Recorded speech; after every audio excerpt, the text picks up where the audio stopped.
உடையார்பாளையம் அருகே இடையர் கல்லாங்குளம் கிராமத்தில் ஸ்ரீ விநாயகர் முருகன் மாரியம்மன் பக்தர்கள் பால்குடம் எடுத்து நேர்த்திக்கடன் செலுத்தி வழிபாடு. அரியலூர் மாவட்டம் உடையார்பாளையம் அருகே இடையர் கல்லாங்குளம் கிராமத்தில் எழுந்தருளி அருள் பாலித்து வரும் அருள்மிகு விநாயகர் முருகன் மாரியம்மன் ஆலயத்தில் ஒவ்வொரு ஆண்டும் தை மாதம் செவ்வாய்க்கிழமை அன்று பக்தர்கள் பால்குடம் எடுத்து நேர்த்திக்கடன் செலுத்துவது வழக்கம்.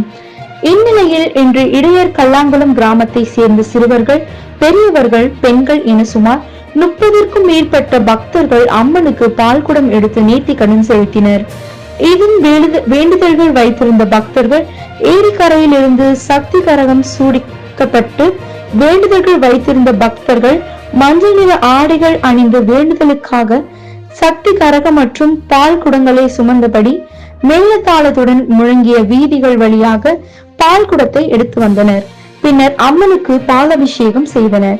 இதனைத் தொடர்ந்து மலர்களால் அலங்கரிக்கப்பட்ட அம்மனுக்கு மகா தீபாராதனை காட்டப்பட்டது. இதில் அன்னதானம் செய்தனர். இதில் குடியிருந்த பக்தர்கள் பக்தி கரகோஷத்தில் ஓம் சக்தி பராசக்தி என கோஷங்களை எழுப்பியவாறு அம்மனை வழிபட்டனர். இதில் ஊர் பொதுமக்கள், ஊர் முக்கியஸ்தர்கள் கலந்து கொண்டனர். அரியலூர் மாவட்ட செய்தியாளர் வேல்முருகன்.